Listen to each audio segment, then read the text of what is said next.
Arkadaşlar hepinize merhabalar. Sesimiz inşallah geliyordur. Muhteşem bir yayınla sizlerle birlikteyiz. Bugün Stepen'le ilgili aklınızdaki tüm soruları cevaplayacağız. Öyle bir yayın olacak. Sonrasında da bunu bir zaman bölmelendirmesi haline getirip video olarak da izleyebileceksiniz. Ama püf noktaları için ne yapmanız gerekiyor? Bu yayını sonuna kadar izlemeniz gerekiyor. Bakın bu bizim Stepen'i kullanmamızın videosu arkadaşlar. Şu an ekranda gördüğünüz video bize ait. Tamamen bizim tarafımızdan çekilmiş bir video. Yani bir intro değil. Bunu bizzat test etmiş kişilerden en doğru bilgileri alacaksınız. Bunu merak etmeyin. Ayda 10.000 TL kazanmak mümkün mü? 12.000 TL kazanmak mümkün mü? Bu iş için bir emek sarf etmek gerekiyor mu? Uygulama nasıl kullanılır? Ayakkabı nasıl alınır? Ayakkabılar nasıl çoğaltılır? Sonra ayakkabılarınızın en iyi şekilde GST kazanması için hangi optimizasyonları yapmamız gerekir gibi birçok soruya cevap bulabileceksiniz. Şimdi hemen başlayalım. Ekranda bence gayet güzel ve hoş olmuş bu arada bu videoda. Hemen başlayalım. Sonra arkadaşlar uygulamayı da göstereceğiz size. Canlı olarak uygulamayı da göstereceğiz. Sizin sorularınızı da alacağız. Hiç merak etmeyin diyorum. Ve yayında Ramazan'la birlikte devam edeceğiz bu yayına. Ramazan, istersen başlayalım. Hoş geldin diyorum. Herkese merhaba. Hoş buldum. Arkadaşlar çok güzel bir içerik ve çok güzel bir yayınla tüm sorularınızın cevaplarını bizzat test ederek koşarak bulduğumuz yanıtlarla sizlere ulaştıracağız. Bu yayını izleyenlerin Stepen uygulaması hakkında ya da bu işten para kazanılır mı hakkında kafasındaki en ufak soru işareti kalmayacak. Biz bizzat kendimiz koşarak bunu gerçekleştirdik. Evet Ramazan, ilk önce şunu söyleyeyim. Bu video gerçek mi? Bu videoyu kim çekti? Bunu söyler misin? Valla Ve bu şu an videoyu- ekrandaki Stepen uygulaması kime ait? Bu uygulamayı bana ait. Birazdan zaten telefondan da tekrar yayına ilerleyen zamanlarda soruları cevaplamak için telefon ekranında yayına vereceğiz.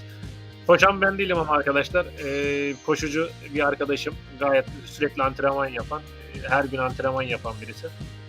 Zaten biz kendimiz de olsa böyle yüzümüzü gösterme amaçlı değil, daha çok yani bu uygulamadan faydalanma amaçlı bu şekilde bir çekim yaptık. Gerçekten tartan piste gittik ve bunun her anını gerçekleştirdik. Bu hatta taze bilgi olsun diye enerji henüz yarımken bugün sabah daha 8'de bir daha gittik arkadaşlar. Taze çekilmiş bir video oldu. Diğer videonun önceki kısmı da dün çekilmişti yine aynı şekilde. Burada ayakkabıların iki çeşidini deneyerek sizler için gerçek kişilerle deneme yaptık ve bunu da videosunu çektik. Tamamıyla bize ait her şeyiyle.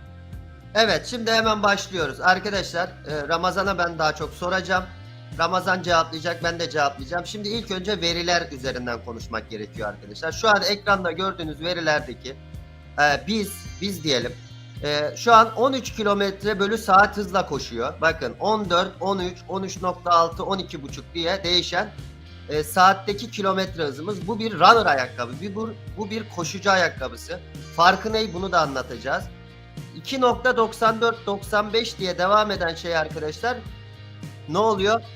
Kilometre oluyor. Yani bu koşucunun kaç kilometre gittiğini şey yapıyor. Aşağıda gördüğünüz 12.31 diye devam eden şey ise bu uygulamada kazandığımız GST coin miktarı arkadaşlar. Bakın 12.31 yazan şu an GST miktarı. Şu an artmıyor.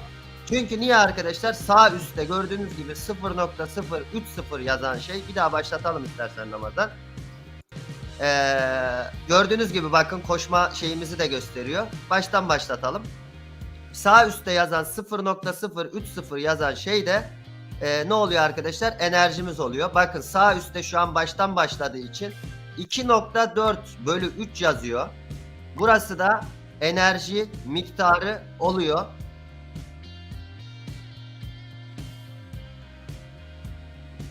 En başına mı alalım?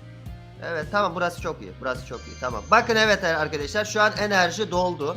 3.033 ile başladı arkadaşımız. 13 kilometre hızla koşuyor. 0.18 kilometre koşmuş durumda ve henüz daha 0.020, 30, 40, 50, 60, 70, 90 diye giden GST coin'i kazandı. Evet Ramazan, ilk sorumuz geliyor. Stepn nedir, nasıl kullanılır?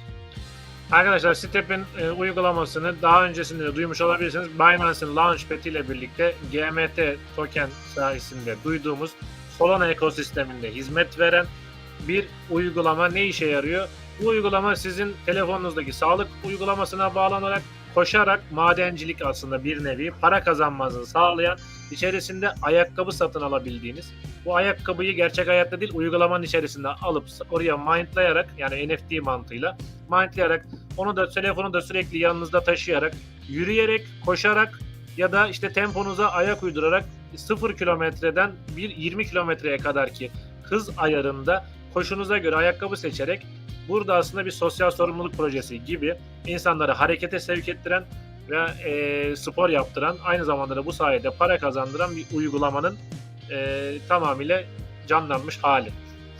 Evet Ramazan, teşekkür ediyoruz. Çok iyi açıkladın. Bu arada ayakkabı derken hemen şunu diyelim. Şu an arkadaşın ayakkabısı değil arkadaşlar. Arkadaşın şu an cebinde bir telefon var. Ve bu telefon aracılığıyla indirdiği Stepn uygulamasından satın aldığı bir ayakkabı. Bu ayakkabı hareket sensörlü, yani sarsıntı sensörlü, aynı zamanda sizin konumunuzu kullanıyor. Ve dolayısıyla sizin aslında koşup koşmadığınızı ya da yürüyüp yürüyemediğinizi anlayan bir uygulama olarak söyleyebilirim. Yani şu an direkt ayağa fokuslanmayın diyorum. Hepsini anlatacağız arkadaşlar fiyatlarında. Şimdi ikinci ve en merak edilen sorulardan birini soracağım Ramazan. Aslında bunu ben de cevaplayabilirim ama Stepn uygulamasını indirdim telefonuma. Android'de ya da işte iOS'ta indirdim. Girdiğimde mailimi girdim, şifremi girdim, bir aktivasyon kodu almak istiyorum. Bu aktivasyon kodunu nereden alabilirim sorusuna hemen cevap verelim. Ben vereyim mi, sen vermek ister misin? Sen de cevaplayabilirsin, hem de yayında ses değişikliği de olur, daha iyi, hep ben konuşmamış olurum. Şimdi arkadaşlar hemen onu atıyorum. Bu videonun açıklamalar kısmına da yayın sonrası bırakacağım. Attığım link üzerinden arkadaşlar girip bir doğrulamadan geçip, ben robot değilim doğrulamasından geçip aktivasyon kodunuzu kolay bir şekilde alabilirsiniz. Neymiş arkadaşlar? Aktivasyon kodunuzu attığım ve açıklamalar kısmında sonradan bıraktığım link üzerinden kolay bir şekilde alabiliyormuşum. Bunu aldık. Artık neye hazırız arkadaşlar? Stepn uygulamasını kullanmaya hazırız. Şimdi o zaman hemen diğer soruyla devam edelim arkadaşlar. Ayakkabı almadan para kazanabilir miyiz Ramazan? Evet, aslında sistemin en can alıcı sorusu bu aslında. Ayakkabı almadan bu uygulamanın bütün özelliklerine bakabiliyorsunuz, giriş yapabiliyorsunuz, bu ekranı da kullanabiliyorsunuz. Ama ne yazık ki ayakkabı almadan para kazanamıyorsunuz arkadaşlar. Zaten başlatırken de söylüyor. Şu an bir ayakkabınız yok. Ayakkabı almadan başlarsanız para kazanamazsınız diyor. Yani bu GMT, GST coinlerden kazanamıyorsunuz. Ayakkabınızı oraya alıp mindlamanız gerekiyor. Evet, teşekkür ederiz Ramazan. Ayakkabı almadan para kazanmak, yani bu sanal ayakkabıyı almadan para kazanmak mümkün değilmiş. Şimdi Ramazan, istersen bir senin uygulamanı bir açalım. Sen hazırlığını yap. Şu an göremiyorum çünkü. Hemen almayalım ekranı. Sonrasında yok, şu an yayında değilsin. Ha. Sen yayını al, hazır olduğunda söyle bize. Alalım ve çünkü soru şu an uygulama üzerinden gelebilecek bir soru. Artık uygulamayı nasıl kullanacağımız kısmına geçelim yavaş yavaş. Sen hazır oluncaya kadar ben yeni gelen arkadaşlara bir daha tekrar ediyorum arkadaşlar. Şu an arkadaşlar bu bizim kendi testimiz. Bir runner ayakkabıyla yapılmış bir test. Ve şu an gördüğünüz verileri de sağ üstte bir şimşek işareti var. 0630 0430 yazan. Bu ayakkabının enerjisi arkadaşlar. Enerjiniz var olduğu sürece ne yapabiliyorsunuz? Koşarak, yürüyerek GST kazanabiliyorsunuz. Enerjiniz bittiğinde koşmaya devam etmeniz hiçbir anlam ifade etmiyor. Ortada gördüğünüz 11, 10, 13 diye devam eden kilometre saatler. Bu koşucunun şu an saatte kaç kilometre hızla koşması gerektiği. Bakın hemen altında da 8 ile 20 diye yazan bir şey var. Bunu birazdan size göstereceğim. 8 ile 20 olmasının sebebi de bu bir runner ayakkabı ve bu ayakkabıdan para kazanmak için minimum 8 kilometre bölü saat hızla koşmanız gerekiyor. Ve maksimum 20, zaten çok uçuk bir rakam arkadaşlar. 8 ile 20 kilometre saat arasında koştuğunuzda enerjiniz varken bundan GST kazanabiliyorsunuz. Hemen altında bulunan 2.72, 2.73 diye devam eden kilometers yazan yerse koşucunun ya da işte yürüyorsa bunun kat ettiği kilometre sayısı. En altta yazan bir ayakkabı işareti olan ve 11.54 diye devam eden şey ise bu koşucunun şu anda bu uygulama üzerinde şu anki yaptığı koşudan kazandığı GST miktarı arkadaşlar. Bir GST'nin de şu an piyasa fiyatının 3.38 dolar olduğunu belirtebilirim. Yani şu an bu koşucu 16 dakikadır koşuyor ve yaklaşık 40 dolarlık gibi bir miktarı 16 dakikada kazanmış durumda. Ramazan, hazır mısın? Evet, ben hazırım. Evet, onu kapatalım da Okan, yayını buraya alalım. Evet, Evet, geçtik yayın şu geldi anda. mi? Discord'dayız, evet. Evet, tamam.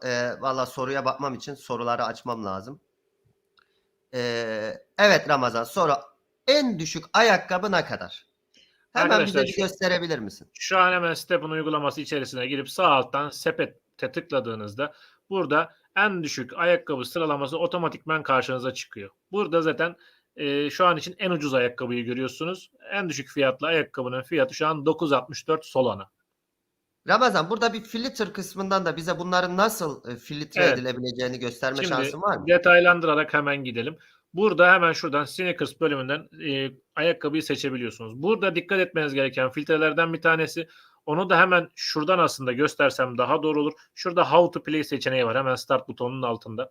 Buraya dokunduğunuzda şurada size uygun ayakkabıyı seçebilecek bir iki bilgi var. Onu hemen vereceğim. Bakın, Evet. Walker'da saatte 1 ile 6 kilometre arası hızla gidiyorsanız Walker ayakkabı sizin için. Yani yürüyüş ayakkabısı. Biraz daha tempolu gidiyorsanız, jog atıyorsanız yani jogger ayakkabısı 4 ila 10 kilometre hız saat için geçerli. Runner ayakkabısında 8 ila 20 kilometre hız bandında gitmeniz gerekiyor. 8'in altında kalırsanız para kazanamıyorsunuz. Orada aktifleşmeyen ayakkabı sizin için çalışmaya başlamamış oluyor. Bir Az de önce trainer bizim ayakkabı runner ayakkabıydı. Evet, bizimkisi runner'dı, o yüzden tempomuzu da gördünüz zaten. Ortada yazıyordu. Böyle yeşil bir aralık vardı hatta. 8 ila 20 arasında. Bizim de koşucumuz genellikle 12-13 kilometre saat hızla gitti. Bir de trainer ayakkabısı var. Bunda her türlü para kazanıyorsunuz. Yürüseniz de koşsanız da. Bu trainer ayakkabısı diğerlerine göre biraz daha pahalı. Burada Evet. bilmeniz gereken bu. O yüzden hemen şuradan tekrar sepete basarak Şimdi filtreleme Ramazan, butonuna. böyle step step gidelim. Orayı bir daha açar mısın sana zahmet? Tabii. Çünkü orada çok ince bir nüans var. Bunları bilmek gerektiğini düşünüyorum. Çünkü şu değil arkadaşlar. Ayda 10 bin lira kazanır mı? 12 bin TL kazanır mı değil. Bu nasıl kazanılır? Bunu çok iyi bir şekilde analiz etmek gerekiyor. Ve çok önemli bir nokta var. Ramazan, orayı gösterebiliyorsan. Bir enerji Volkur ayakkabıda, white paper'da da göstereceğim. Evet, 4 kazanıyor arkadaşlar. Yani bir enerji ile 4 GST kazanabiliyorsunuz. 4 GST, her bir GST 3.40 dolar yaklaşık. Yani yürürseniz ben bu ayakkabıyı aldım. Volkur ayakkabı alacağım. Ben yürüyeceğim kardeşim dersen o zaman sen daha az para kazanacaksın demek. Doğru mu Ramazan? Evet, doğrudur. İkinci seçeneğe geçtiğimizde jogger ayakkabıda, yani jog atarsan 4 ile 10 kilometre arasında gitmen gerekiyor. Yani sen yürürsen 2 kilometre hızla gidersen hiçbir şekilde para kazanamazsın. Birazcık temponu böyle hafif arttırman gerekiyor. Ve burada da bir enerji başı, enerji nedir bunu da açıklayacağız, 5 GST kazanıyorsun. Dolayısıyla otomatikmen bir enerjide 3.40 dolar gibi şu anki fiyattan gelirin artıyor. Şimdi runner ayakkabıya gelelim. Runner ayakkabı bizim ayakkabımız bakın. Bir enerjide tam 6 GST kazanıyorsun. Ama bunun için ne yapman gerekiyor? Benim sistemi sevmemin en önemli sebeplerinden bir tanesi bu. Bunun için ortaya bir şey koyman gerekiyor. Enerji koyman gerekiyor ve 8 ile 20 kilometre saat arasında bir koşma hızına sahip olman gerekiyor. Trainer ayakkabı ise zaten birazdan göstereceğiz. Hem koşmaya hem yürümeye yarıyor ama bildiğim kadarıyla Ramazan bu optimizasyonu sağladığı için de biraz daha pahalı olduğunu düşünüyorum.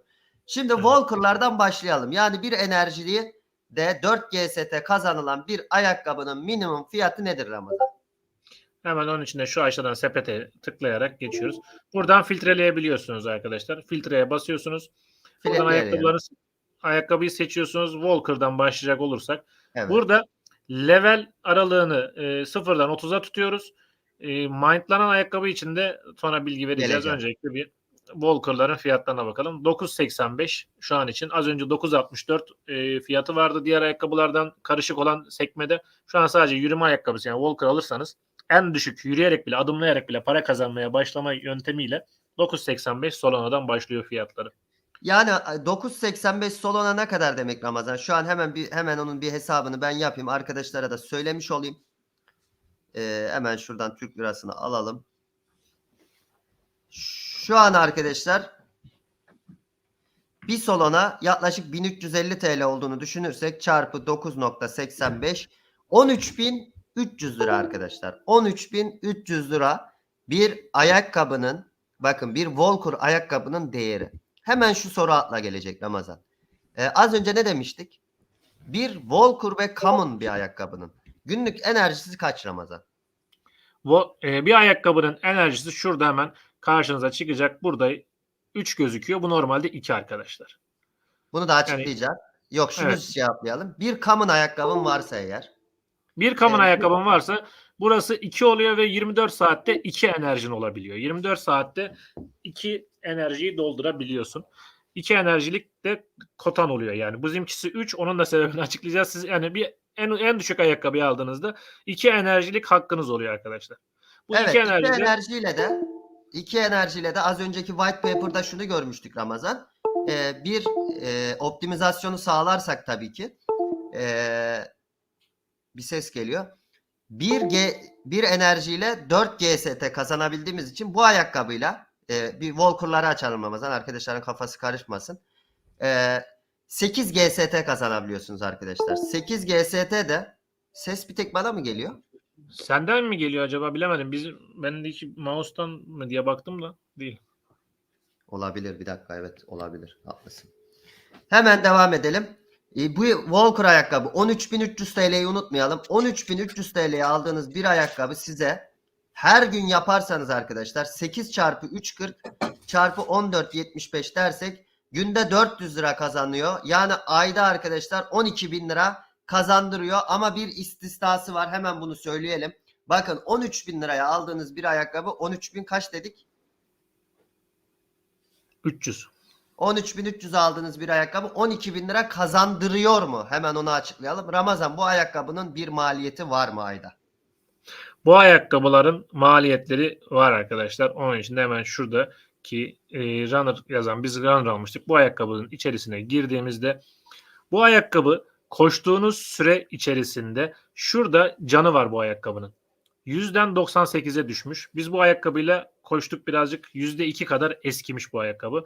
Bunu tamir etmek istediğinizde, yani bu ayakkabıyı %100 yapmak istediğinizde bu kadar bir maliyeti oluyor arkadaşlar. Tamir etmek için. Bunu tamir Evet, bu etmediğiniz maliyet sürece yüzde kaç yaklaşık Ramazan? Biz hesaplamıştık. bu maliyet yaklaşık %20 civarında arkadaşlar. Koştuğunuz günlük kazancın %20'si kadar yenileme maliyetine gidiyor. Yani hemen hesabını yapıyorum Ramazan. Yani aslında arkadaşlar 13.300 liraya aldığınız bir ayakkabıdan 30 gün boyunca Walker yürüyerek bu görevleri yaparak tam 9.628 TL kazanabiliyorsunuz. Bu ayakkabının ortalama 45 gün içerisinde şu anki fiyatlarla, püf noktalarında söyleyeceğiz, şu anki fiyatlarla parasını çıkartması mümkün. Bence çok önemli bir soruya cevap vermiş olduk. Walker bir ayakkabı. Bakın, optimizasyonları var tabii ki. Biz bunun optime edilmiş bir ayakkabıda konuştuk. Ama ortalama 1,5 ayda çıkarttığını söyleyebiliriz. Ramazan, şeyi de hızlıca geçelim. Walker dışındaki ayakkabıların da hemen fiyatlarına bakalım. Şuradan Ve yine diğer sorumuza filtrelemeye geçelim. basarak bir sonraki ayakkabı bir üst segmentte yer aldığını düşündüğümüz, yani onların filtresine göre jog ayakkabısı arkadaşlar. Bu 9.78, 9.79 Solana civarında. Az önceki fiyatlara yakın bir fiyatta yani yine. Evet, Walker ve Joker ayakkabıların fiyatları aynı. Runner'a Runner'lara geçiyorum. bakalım. Runner'larda da 9.64, diğerlerine göre bir tık daha ucuz arkadaşlar. Sence Bunda da sebebi ne yaklaşık. Ramazan? Bu Runner'da çünkü minimum 8 kilometre hıza çıkmanız gerekiyor saatlik Kesinlikle. ortalamada. 8 Herkesin kilometrede kullanacağı bir şey değil. herkes bunu kullanamaz. Zaten her gün koşan insanlar birazcık nadir bulunuyor. Onlar da o yüzden bu ayakkabılar bir tık düşük kalıyor arkadaşlar.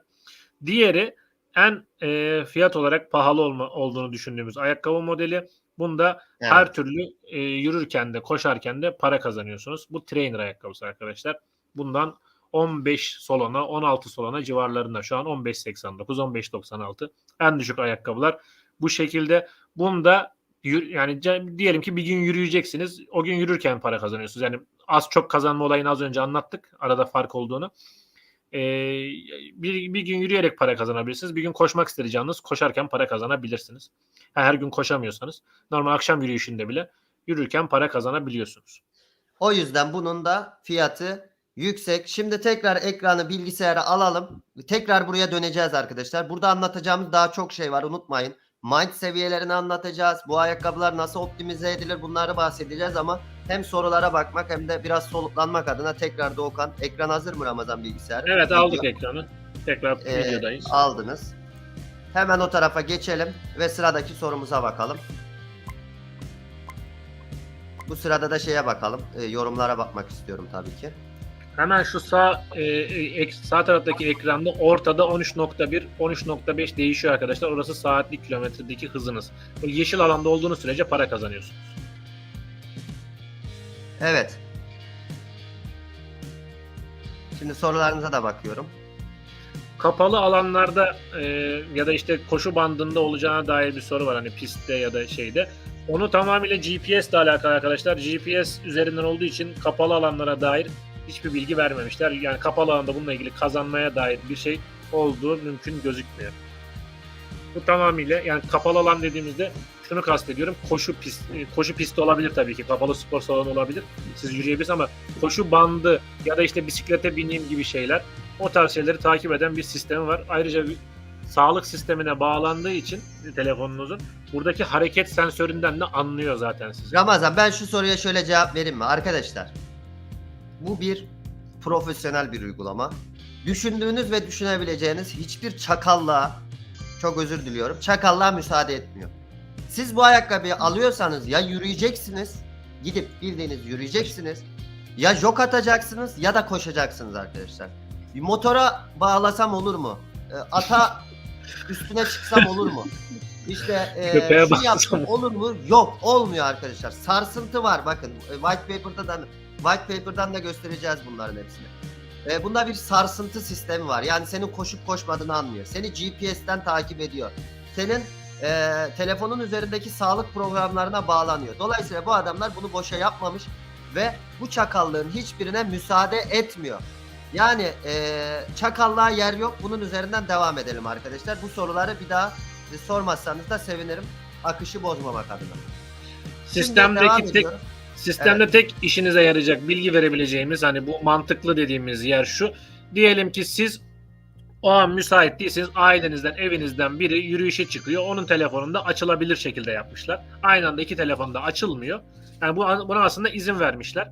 Yani bir giriş hesabı iki kişi kullanabiliyor. Aynı şekilde iki arkadaş ya da işte eş dost birleşip iki ayakkabı alıp ikisini de kullanabilirler yani karşılıklı dönüşümlü şekilde bir hesap üzerinde.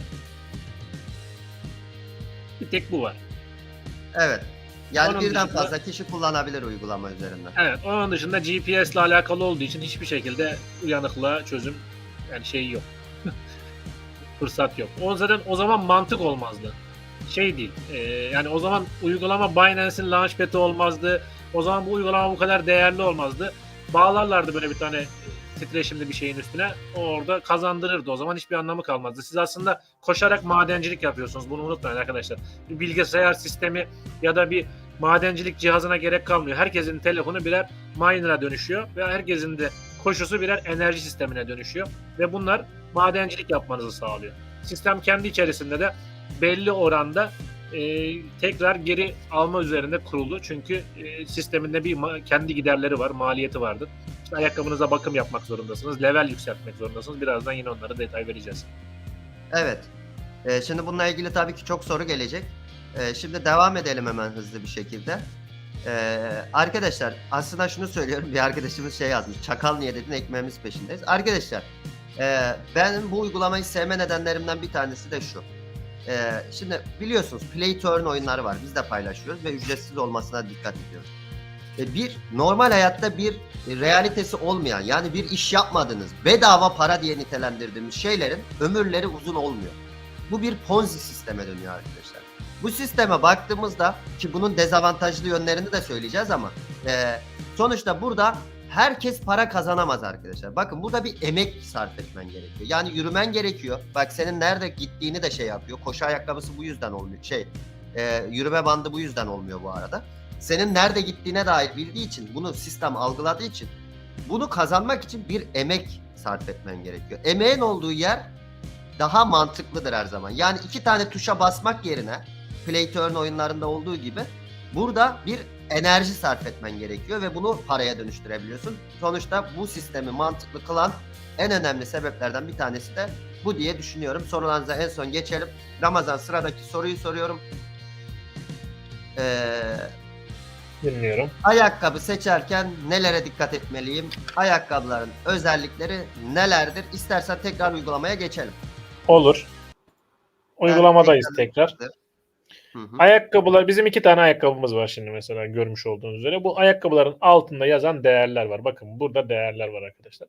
Bu değerlerin öncelikle bu geçmeden önce sizin yürüyecek misiniz? Koşacak mısınız? Koşu ayakkabısı çok kazandırıyor, maksimum kazandırıyor diye koşu ayakkabısı almanızın bir mantığı yok. Her gün koşamayacaksanız o zaman koşu ayakkabısı almayın arkadaşlar. Sizin alacağınız ayakkabıyı buradan belirleyin. Bakın, burada hızınızla alakalı. Yani yürüyebiliyorsanız, eğer her gün yürüyüş yaparım diyorsanız şu ayakkabı alınabilir. Ben koşacağım, işte 2 güne bir koşacağım falan, yine mantıksız, ben size söyleyeyim yani. Çünkü bu sistemde 24 Evet. saatte bir enerji yenilenmesi var. Bu enerjiyi boşa harcamamanız gerekiyor. Açıkçası Bir atmanız sonraki gerekiyor. sorumuz enerji, Ramazan. Yani enerjiyle alakalı. O yüzden 24 saat dedim. Şimdi detaylandıracağız birazdan. Yani bu enerji sürekli dolarak devam etmiyor. Dolduğu zaman kalıyor öyle. Harcamanız gerekiyor. O yüzden siz en ufak da olsa yürüyüş yapabileceğiniz, öyle apartmanınızın bahçesinde, evinizin etrafında neyse yürüyüş yapabilecekseniz bunu alın. Koşu için biraz daha yüksek sürate çıkacağınız için bir pist gibi bir yer gerekiyor açıkçası. Yani biraz atletizm pisti ya da böyle bu süratlerde sürekli devam edebileceğiniz, ortalama bir 15 dakika koşabileceğiniz bir yer gerekiyor. Bu da gerçekten ciddi bir şey. Dakika yani Efor. koşarken ki bu süratlerde. O yüzden yürüyüş bile sizin için yeterliyse, aradaki kazanç evet %50 kadar bir fark var ama yani bunu almak daha mantıklı olabilir. Eğer normal bir işe gidip gelen kişiyseniz, sporla çok fazla uğraşmıyorsanız, sadece yürüyüş yapıyorsanız, her gün bitirmek açısından Walker ayakkabı almak işinize gelir. Parasını fazla verip trainer de alabilirsiniz tabii ki. Duruma göre yürürüm, duruma göre koşarım diyorsanız. Evet.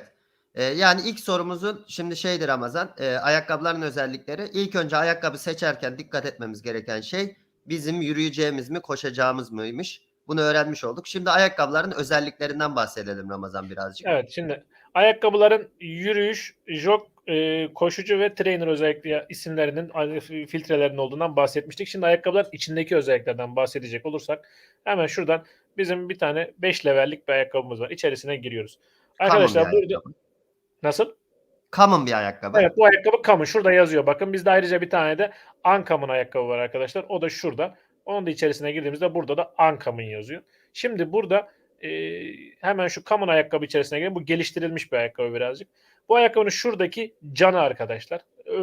Ölüyor %0'a düşünce. %90'dan aşağı düşerse zaten az kazanmaya başlıyorsunuz. Bunu Ölüyor devamlı derken Ramazan, ölüyor derken onu şimdi yanlış kazancını anlaşıldı. kazanmanız düşmeye başlıyor. Ayakkabı sağlam Evet. kalıyor ama ayakkabıyı tamir etmezseniz o ayakkabı koşulabilir halde olmuyor ve aynı zamanda da kazancı giderek düşmeye başlıyor. O yüzden bu ayakkabıyı devamlı yüksek tutmanız gerekiyor. Yani ayakkabınız ölüyor bitiyor anlamına değil. Evet, orası yanlış anlaşılabilir. Öyle demeyelim. Burada ayakkabı 30 levele kadar çıkabiliyor arkadaşlar bu ayakkabılar. Şu an bu 5. levelde. Buraya dokunduğunuzda levelini arttırabiliyorsunuz. Bakın, levelini arttırmak için şu an her bir level artışında level numaranız kaçsa o kadar GST vermeniz gerekiyor. Şu an 6. levele çıkacağız ya, 6 GST harcıyorum. 7'ye çıkarken 7 GST harcıyorum. Her sefer 30'a çıkarken 30, 29'a çıkarken 29 GST harcayacaksınız yani. Ayrıca süre de var. Süreyi de beklemeniz gerekiyor. 6 saat gibi bir süre var. 6. levele özel. Peki level arttırmanın bize faydaları nelerdir? Level arttırınca bize her Ramazan, leveli...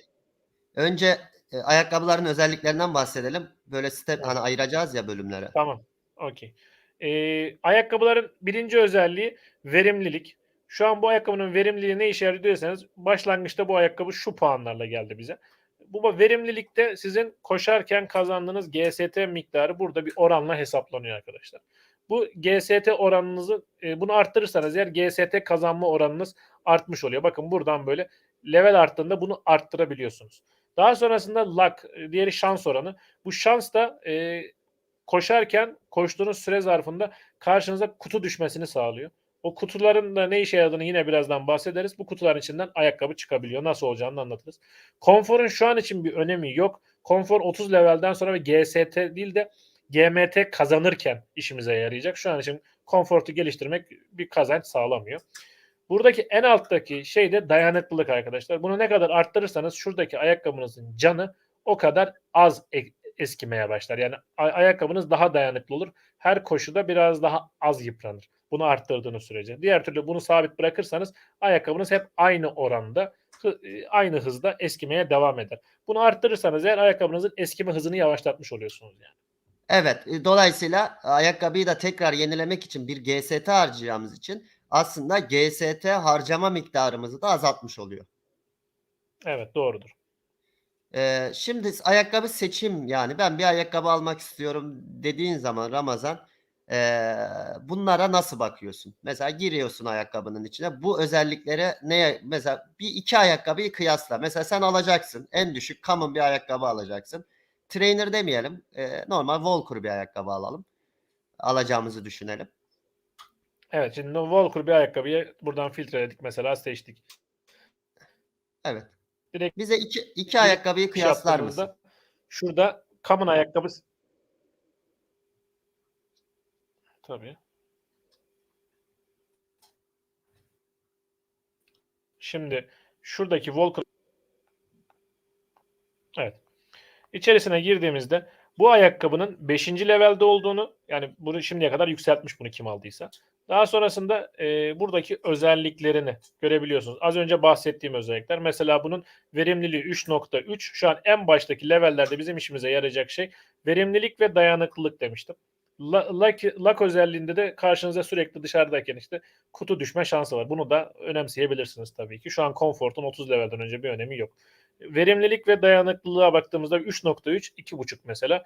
Diğer ayakkabıya geçtiğimde bunun bakın mesela bunun da leveli yükseltilmiş ve aynı zamanda harcanmış bu puanlar üzerine. Diğerinde puanlar harcanmamış. Muhtemelen aldığınızda puanları siz üzerine harcayarak hangisini artırmak isterseniz onu yükseltebilirsiniz. Bu şimdiye kadar 5 levele yükseltilmiş ve bakın base'e bastığında bu ayakkabı normalinde de zaten öbürü 3.3'tü, bu 5.6 bir verimliliği var. Diğer ayakkabıdan her türlü fazla bunun verimliliği.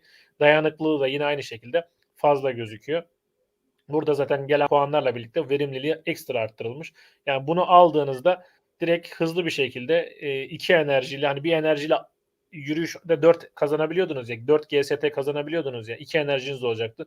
Bununla ortalama 6-7 GST'yi kazanabilecek bir size verimlilik sağlayacaktır. Çünkü bayağı tüm enerjiyi verimliliğe yüklemişler. Ayakkabı aynı zamanda yenilenmişlerin sahibi tarafından tahmin edilmiş %100 verimlilik de alıyorsunuz. Canlılık da alıyorsunuz. Yani sen Ramazan, bu iki ayakkabının ikisinin de fiyatı aynı ama girip ilk başta bana bu çıktı, işte 266 ile başlayan ayakkabı çıktı deyip almazsın değil mi? Bu ikisini önce bir Yani yok, hayır, kıyasla. almam. Şu özelliklere mutlaka bakarım. Şu özelliklere bakarak ilerlerim. Burada ama şu var. 5 level bir ayakkabı mesela bu. Bunun içerisinde puanlar oluyor. O puanları mesela buraya harcanmamış. Bunu aldığınızda kendiniz de harcayabilirsiniz. Bunu almak da o yönden ilk karşımıza çıktığı için demiyorum ama şu an mantıklı mesela. Bir sonraki ayakkabı mesela sağ alttakine girdiğimde yine bunda da aynı şekilde ayakkabıların harcanmadığını, enerjisinin harcanmadığını görüyorum. O yüzden bu avantaj. Yine ayrıca bir avantaj daha var. Ayakkabı mantlamaktan bahsetmek lazım onun için aslında. Öyle bir avantajı daha var ayakkabının kendi içerisinde, hani çoğaltma kısmında. Tabii. Onu ondan sonra da bahsedebiliriz. Şimdi o zaman ilk önce şeye geçelim. Mind'a geçelim. Ramazan, mind ne demek? Ne işe yarar? Arkadaşlar şimdi şuraya geçtiğinizde bakın burada loot box'lar var. 2 tane ayakkabınız olursa, eğer 2 tane ayakkabınız olduğunda ayakkabınızı bir nevi çiftleştirerek yeni bir ayakkabı doğurma dediğimiz yeni bir ayakkabı üretme olayını gerçekleştirebiliyorsunuz. Bakın bu ayakkabıdan şimdiye kadar bizim elimizdeki bir ayakkabı 3 tane ayakkabı türetilmiş arkadaşlar. Aşağı doğru indiğinizde bu ayakkabı üreyen ayakkabılar da burada yer alıyor. Burada görebiliyorsunuz. Siz aynı şekilde bunu sepetin içerisine gittiğinizde, mesela şu Walker'ın içerisine girdiğinizde, bu ayakkabıdan da yine aynı şekilde 2 tane çiftleştirme yapılmış yani. 2 defa bu ayakkabıdan yeni ayakkabı üretilmiş. Ayakkabı ömrü boyunca 7 tane üretebiliyor arkadaşlar. 7 tane toplam çiftleştirme yapılabiliyor. 7 kez çiftleştirilebiliyor. Bunun için 2 ayakkabınızın olması gerekiyor. Enerjilerin şeyinizin ayakkabıların ne denir ona? Canlılığının %100 olması gerekiyor. Ve aynı zamanda bu şeyin de aldıktan sonra 48 saat geçmesi gerekiyor arkadaşlar. Şu ayakkabı manetlama olayını yapabilmeniz için. Bakın bu ayakkabının içerisinden çıkan ayakkabılar burada görebiliyorsunuz. Bu common bir ayakkabı. O yüzden de common çıkmış şeylerde de. Daha Onu da sonrasında söyleyeceğiz. bunların Evet. detaylarına bakamıyoruz şu an. Çünkü bizim değil. Bizim olmadığı için sadece böyle dışarıdan bakabiliyoruz. Yani bizim Yine ayakkabı aslında o aşağıda gösterilen şeylerin, yani aşağıda gösterilen ayakkabılarla şey olup birleşip yeni bir ayakkabının ortaya çıkmasını sağlamış. Ama mesela şeye gelelim Ramazan, bizim Ankam'ın ayakkabımıza gelelim. Bizim Ankam'ın ayakkabıya geldik mesela şu an için. İçerisine giriyoruz. Bakın bu ayakkabı henüz 2. levelde ve ayakkabı 0 mindlanmış. Yani bu ayakkabı hiç ayakkabı üretmemiş arkadaşlar. Bu ayakkabıdan daha önce bu tarz üretilen ayakkabılar gözüküyor. Yani biz değil de başkalarının yaptığı örnek olarak gösterilen ayakkabılar var. Bu ayakkabıdan hiç ayakkabı daha henüz yapılmamış. Yani biz bu ayakkabıyı kullanarak 7 tane daha ayakkabı çıkartma şansına sahibiz değil mi Ramazan? Evet, doğrudur. Maksimum. Evet, 7 tane daha yapabiliriz. Bu temiz bir ayakkabı. Hiç daha çocuğu falan olmamış yani bu. Öyle Eee, düşünebilirsiniz arkadaşlar. Hemen şöyle sorularıma bakacağım. Evet, şeye gelelim. Mind konusuna da böyle arkadaşlar, bu arada white paper'dan göstererek detaylarına geçeriz. Enerji konusuna gelelim Ramazan. Evet, Bu şimdi bu işin enerji nedir? Kaç saatte dolar? en can alıcı kısmı enerji. Bu kadar dakika beklediniz arkadaşlar. Bu kısmı mutlaka dinleyin ve öğrenin. Bu işin enerji kısmını öğrenmezseniz aslında bir nevi zarar ediyorsunuz. Yatırımı boşa yaparsınız. Bu işin enerjisi tamamıyla işin püf noktası. Tabii ki şu içerisindeki şu puanları dağıtmak ve ayakkabınızı tamir etmek, onlar kullanımla alakalı şey, ama bu işin enerji mantığını anlamazsanız yatırım yapmayın. Benden size açıkça söyleyeyim yani. Çünkü enerjinizi boşa harcarsanız tamamıyla cebinizden para gidiyor. Yani bir gün bile kaçarsa öyle oluyor. Şimdi şu kısımda enerji var arkadaşlar. Bakın şurada videonun içerisinde de gördünüz zaten. Yine aynı şekilde koşma ekranında da sağ üstte gözüküyor.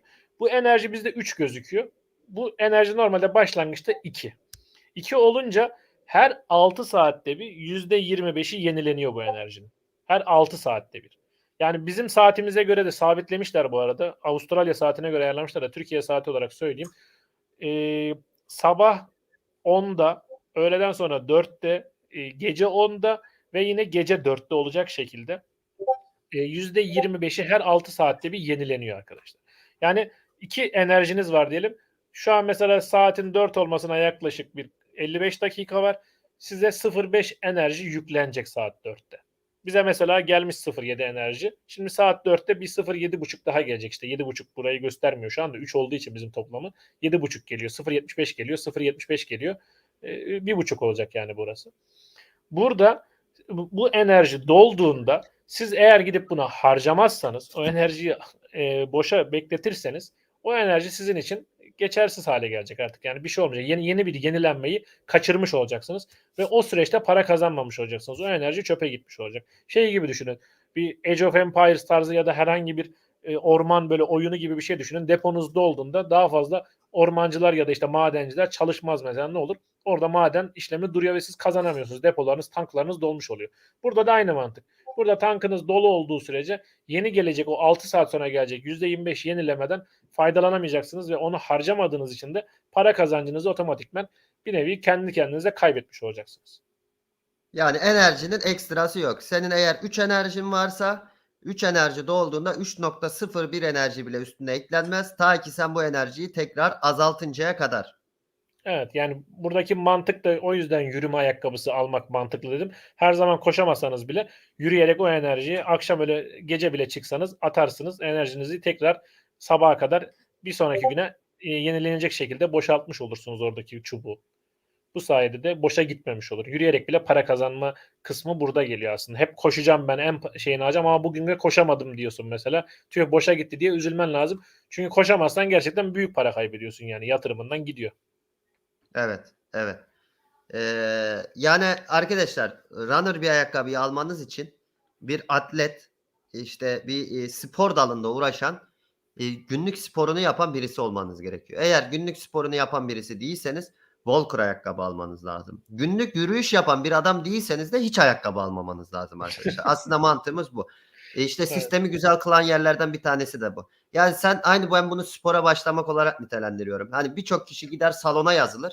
Sonra 10 gün sonra bırakır. Sen eğer her gün yürümeyeceksen, bunun görevlerini yerine getirmeyeceksen, senin her gün elde edeceğin 4 GST'yi, 2 enerjide 8 GST'yi elde edemeyeceksen, sen bu ayakkabıyı 5 gün yatırdığın zaman, yani 5 gün boyunca bu ayakkabıyla yürümediğin zaman ya da koşmadığın zaman, yürüyüş ayakkabısında 20 GST, koşucu ayakkabısında 30 GST. Yani minimum senin 60 dolarlık bir zararın oluyor. Yani 60 doları çöpe atmış oluyorsun.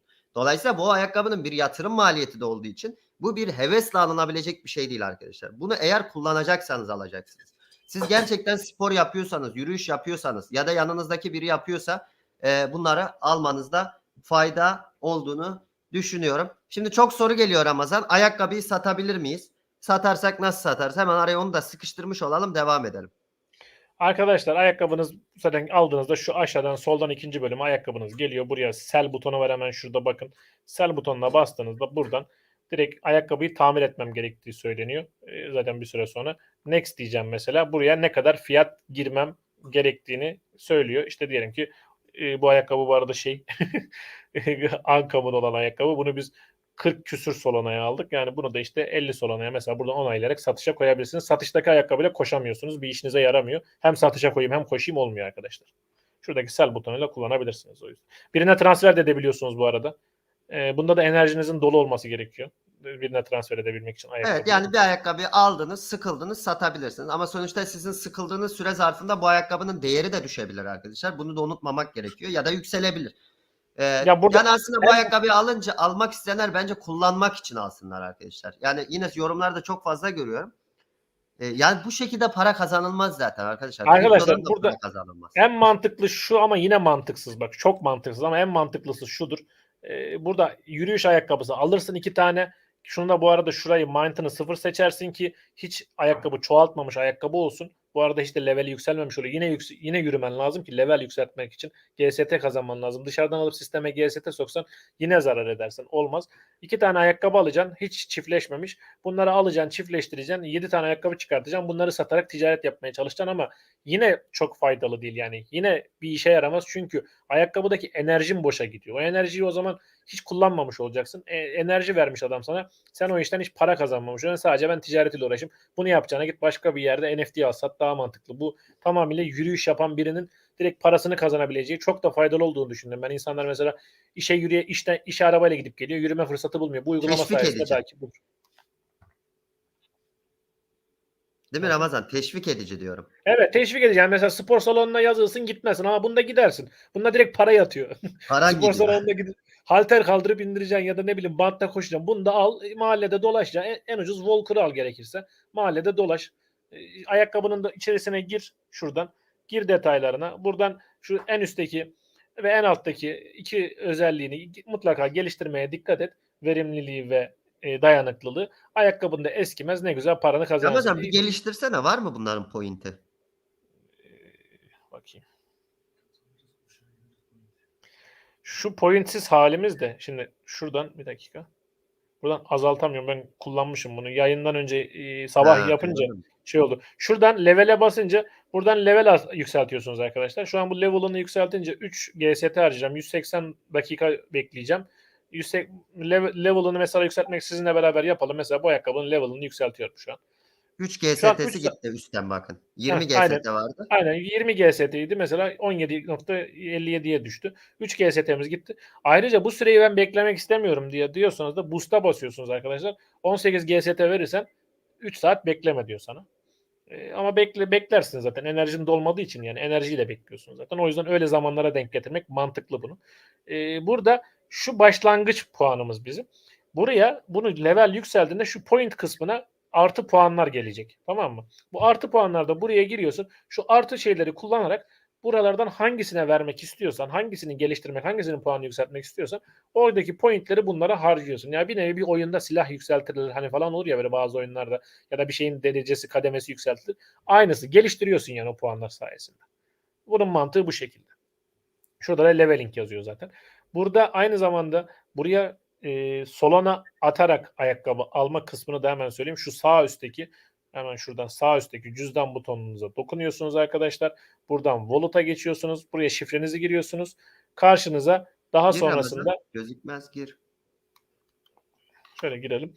Burada bu cüzdanınız oluşuyor. Şuradaki adresi kopyalayarak gidip herhangi bir borsa hesabınızdan Solana yöntemiyle, Solana Network'ü ağıyla buraya Solana atarak burada gelip ayakkabı alabiliyorsunuz. Aynı zamanda burada trade özelliği de var arkadaşlar. USDC'yi GST'ye yine aynı şekilde Solana'ya dönüştürebiliyorsunuz. Evet, bunu da göstermiş olduk. Yani aslında buraya Solana atabiliyoruz. Sonradan aynı şekilde Solana'larımızı da merkezi cüzdanlara Binance gibi Solana ağıyla, bakın Solana ağıyla atabiliyoruz. Bunun cevabını da vermiş olduk. Şimdi sorularımız devam edecek. Yine diğer ekrana alalım. Ben o sırada bir white paper açmak Bir iki istiyorum. şey daha söyleyeceğim hemen. Tabii. Ayakkabı kiralama özelliği şu an için aktif değil arkadaşlar. Onu da Sadece satabiliyorsunuz, satın alabiliyorsunuz. Tamam. Evet, ayakkabı kiralama özelliği ne gibi katkılar sunacak? Ondan da bahsedip onu bir şeyle de kıyaslayacağım ben arkadaşlar. Oraya da geçeceğiz birazdan. Şimdi diğer ekrana alalım hazırsa oraya bir geçelim. O sırada sorularımız var. Tamam, Sizin bütün sorularınızı en son cevaplayacağız arkadaşlar. Merak etmeyin. Koşu ekranına geri aldım mı? Tamam, süper.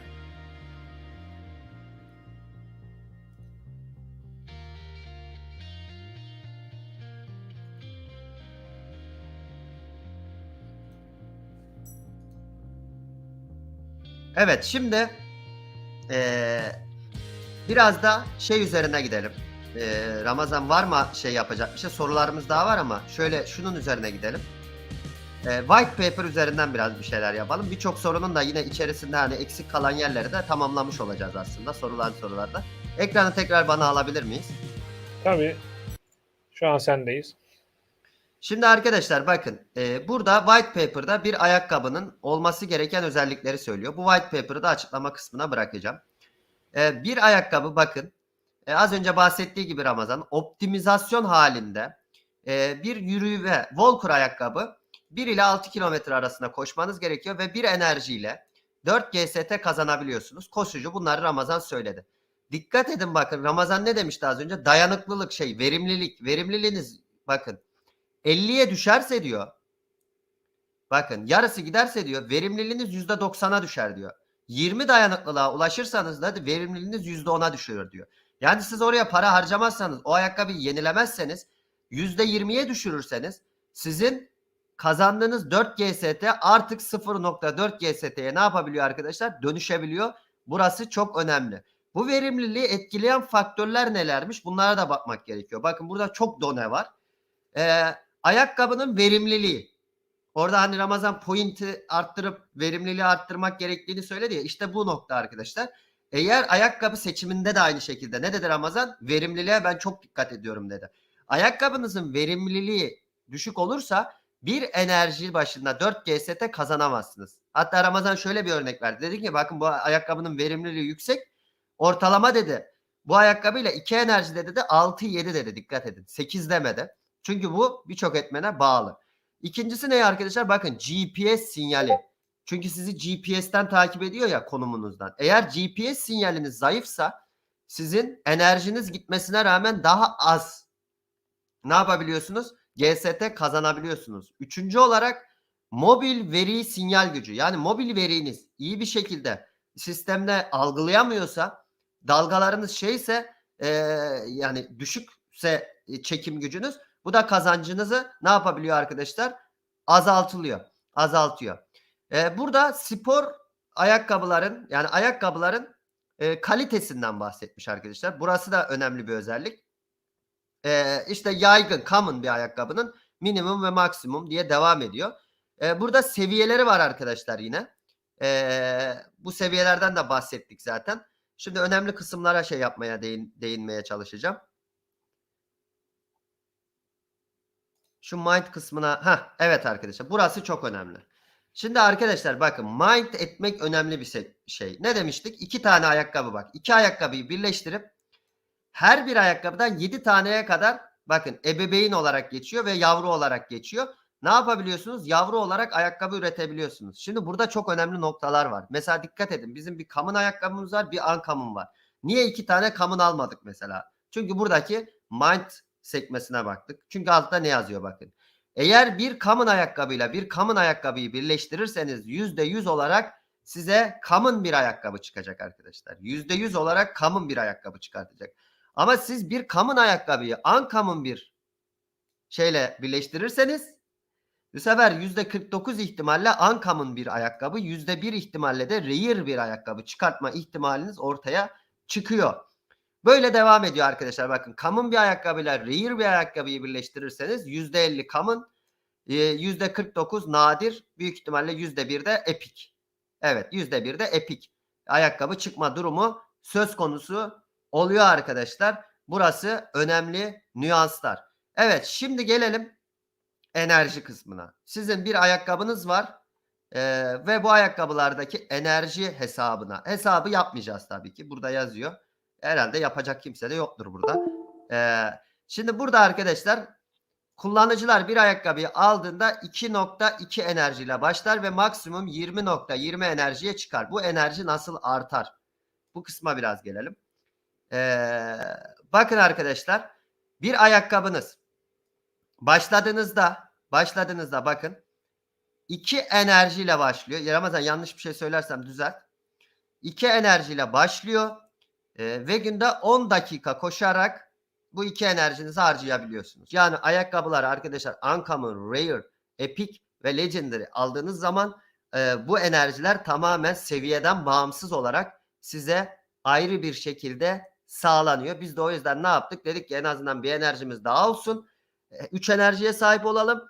Hem de aynı zamanda bu mind'da, bakın mind'da biz common'la uncommon'ı birleştirip en azından bir tane uncommon, %49 ihtimalle de uncommon çıkartma ihtimalimizi ya da %1 ihtimalle de rare bir ayakkabı çıkartma ihtimalimizi ortaya koyduk. Dikkat edin, yeni yaptığımız ayakkabıda bir uncommon çıkarsa eğer bizim az önce gösterdiğim enerji sisteminde artı bir enerjiye daha sahip olacağız. Yani bizim artık 4 enerjiyle bakın bazı. Yani bu seviyelerin yükselmediğini düşündüğümüzde artı bir enerjiyi tekrar sahip olmuş olacağız. Yani her eklediğiniz uncommon, rare, epic ve legendary'lar sizin seviyenizden bağımsız olarak size ekstra enerji sağlıyor. Bu da sistem içerisinde ayakkabı almayı teşvik eden bir mentalite olarak ön plana çıkıyor. Tekrar şeyi alalım. Normal ekrana. Koşucumuzun ekranına alalım. Ben o sırada bir şeye bakacağım. Ramazan, sen biraz devam et istersen. Arkadaşlar bakın, mesela şurada şu an ekranda görüyorsunuz.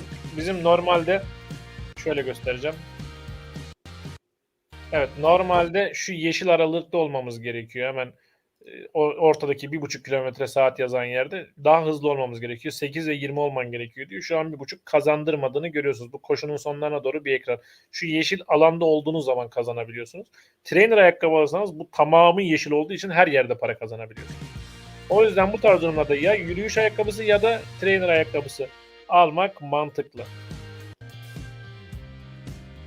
Ayrıca level arttırdığınızda da şuradaki yine sete goal kısmındaki aşağısında orada sizin para kazanma cüzdanınız, yani para kazandığınız cüzdanınızın boyutu da büyüyor. Şu an için mesela biz 30 GST kazanınca cüzdanımız dolacak. Ya bunu dışarı çıkartmamız gerekecek ya da orada harcamamız gerekecek. 30 GST'den daha fazla cüzdanımız almıyor. Bu aynı Age of gibi ya da işte eskiden Red Alert vardı. Onun gibi oyunlarda deponuz dolduğu zaman daha fazla para kazanma ya da işte maden çıkarmama olayı gibi düşünebilirsiniz. Burada deponuzu ya boş tutacaksınız ya da büyüteceksiniz. İkisinden birini yapacaksınız. Burada bizi peki hocam cüzdanımızı nasıl büyütürüz? Yani GST cüzdanımız nasıl büyür derseniz de orada da yapmanız gereken şey tamamıyla level yükseltmekle alakalı. Level'ınız yükseldiğinde cüzdanınızın genişlemesi de artıyor arkadaşlar. Geri kalan şeyler de burada ayakkabıyı düzenli olarak günlük kullanma ve sonrasında da ayakkabıyı çoğaltarak para kazanma üzerine kurulu bir sistem olarak düşünebilirsiniz. Ama yine aynı şekilde söylüyorum.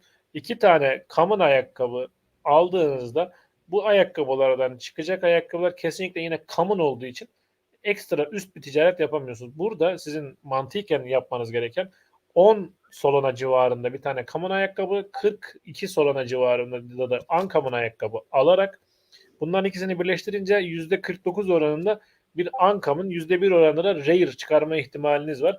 Burada zaten bir tane uncommon ayakkabı çıkarsanız, o iki çiftleşmeden kaynaklı bir tane uncommon çıkarsanız bunun karşılığında onu direkt 40 Solana civarında, ki biraz piyasanın altına gelersiniz, yani bedava geldi gibi düşünüp o zaman otomatikman hızlıca satarak çok iyi bir ana parasını çıkartacak şekilde bir kâra geçebiliyorsunuz. Burada iki ayakkabı kullanmak ticari anlamda, aynı zamanda günlük yürüyüş yapma açısından da mantıklı.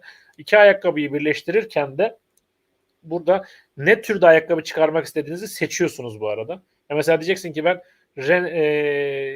Walker ya da Runner ya da işte Jogger ayakkabı çıkarmak istiyorum diye seçebiliyorsunuz. Trainer ayakkabı seçimiyle ilgili henüz bir şey görmedim. O belli bir levelden sonra açılıyor muhtemelen. Onunla ilgili de gelişme olursa yine söyleriz arkadaşlar. Evet, son bitirmeden Ramazan, merak edilen sorulara geçelim. Ve bitirelim. Evet. Sizin de eklemek istediğiniz bir şey yoksa ben sorularıma tekrar bir bakayım. Sormadığım bir soru kaldı mı? Ayakkabılarınız gitmiyor arkadaşlar. İki ayakkabıdan ayakkabı çoğalıyor. Evet, bu bölüme soru cevap bölümü diyelim o zaman. Soru cevap ve görüş diyelim arkadaşlar. Görüş bölümü diyelim.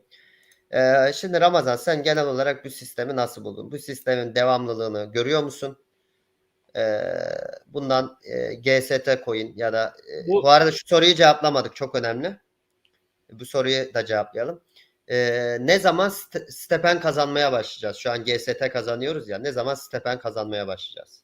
30 level olduktan sonra kazanabiliyorsunuz arkadaşlar. Yani uygulama içerisindeki en üst level'a ulaşmanız gerekiyor.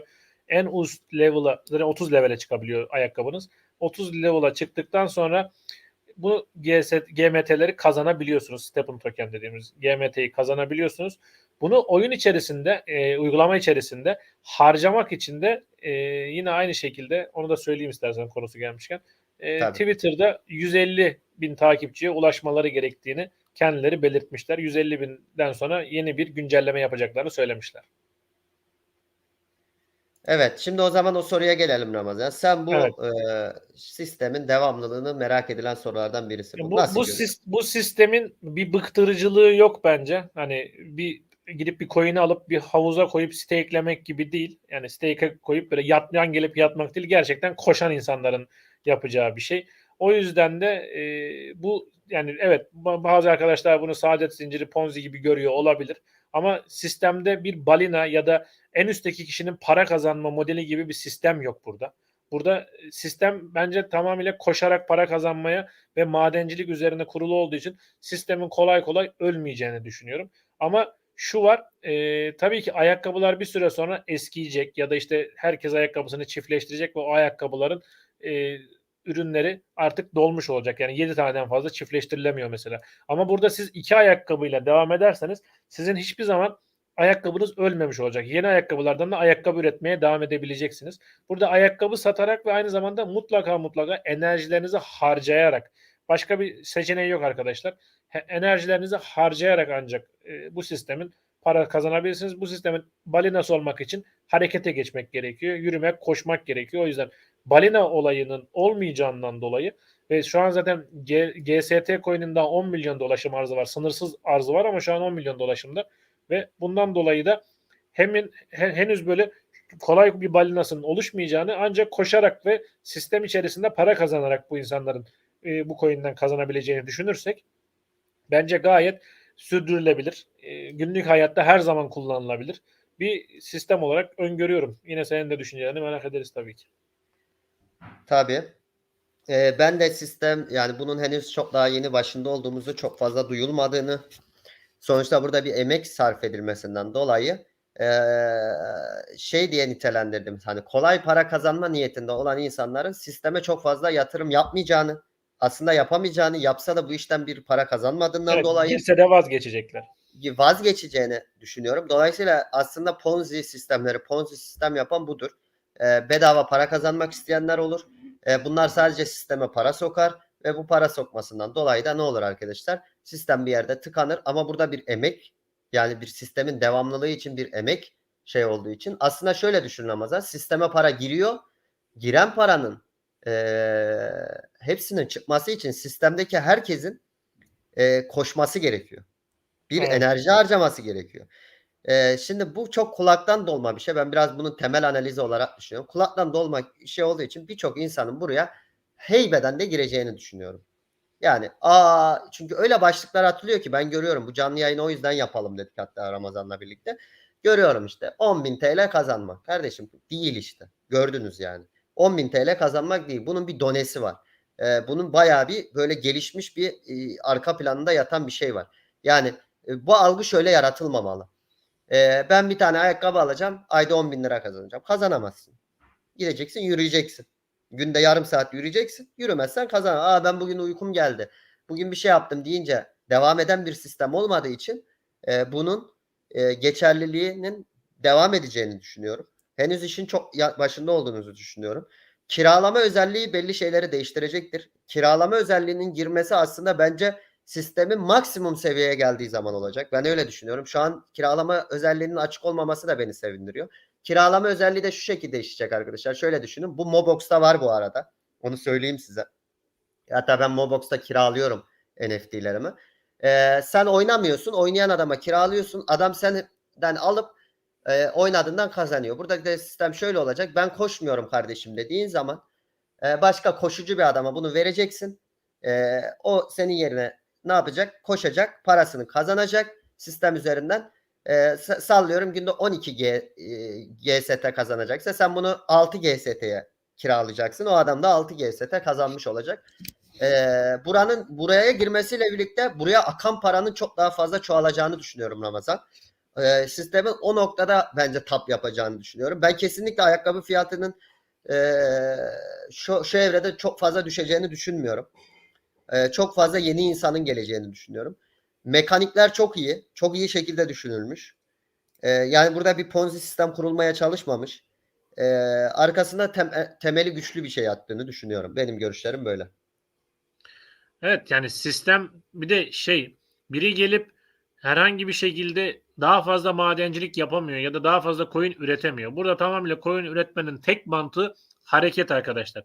Arabaya da bağlasan, köpeğe de bağlasan bir Olmuyor. şekilde bu sistemi yani düzgün insanlar devam ettirebilir. Yani köpeğe koşturmak falan, tazı koşusuyla falan olacak işler değil bunlar.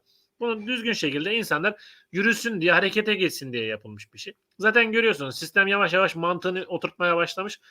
Artık yürüme ayakkabıları daha da değerleniyor. Zaten trainerlar zaten değerliydi de yürüme ayakkabıları daha çok değerleniyor. Niye? Çünkü insanların en kolay yaptığı şey yürümek olacak. Koşuyu her zaman her pistte yapamayabilirsiniz. Her ortamda yapamayabilirsiniz. 8 kilometre hızla çıkmak gerçekten ve o ortalamada kalabilmek öyle her ortamda uygun değil. Ama yürüyüşü akşam bile yürürsünüz. Sabah hava da güzelleşiyor ki. Şimdi tüm dünyaya özellikle kripto ile alakalı ülkelere yazın geldiğini düşünürsek yani havanın da güzelleşmesiyle herkesin yürüyüşte ilk aklına geleceği şey yürürken niye para kazanmayalım? Bu ayakkabılar fiyatını koruduğu sürece ayakkabılar da zaten piyasada sürekli yeni giren yani bu işte yürümek isteyen ayakkabı almak zorunda. Ayakkabı alımı bitmediği sürece bu sistemin ölmesi gibi bir düşünce olamaz. Dünyada bu kadar insan daha bu olayla tanışmamışken daha şimdi başında olduğumuzu düşünüyorum. Başındayken de gayet dediğin gibi kalıcı şekilde para kazanmak mümkün olacaktır. Çünkü sistemde en ufak bir soru işareti yok şey açısından. Yani birilerini zengin etmiyorsun. Bir işin bir balenası yok. Onların altında bir şeye çalışmıyorsun. Tamamıyla gidiyorsun, ayakkabını alıyorsun ve para kazandıktan sonra gidip bir ayakkabı daha alabilirsin. Daha sonra çiftleştirip onu da satabilirsin yani. Piyasa bu şekilde ilerliyor. Ama sen normal koşacağım diyorsan da ayakkabını al, çiftleştirmeyi falan boş ver. Normal levelini yükselt. Mind'ını yani işte ayakkabıyı çiftleştirmezsen ayakkabın zaten kalıyor. Daha fiyatını korursun zaten. Sen burada yapman gereken ayakkabının levelini yükseltmek, bakımını yapmak. Kazandığın paranın da keyfine bakmak. Daha sonrasında zaten level yükselmiş ayakkabıyı herkes alır.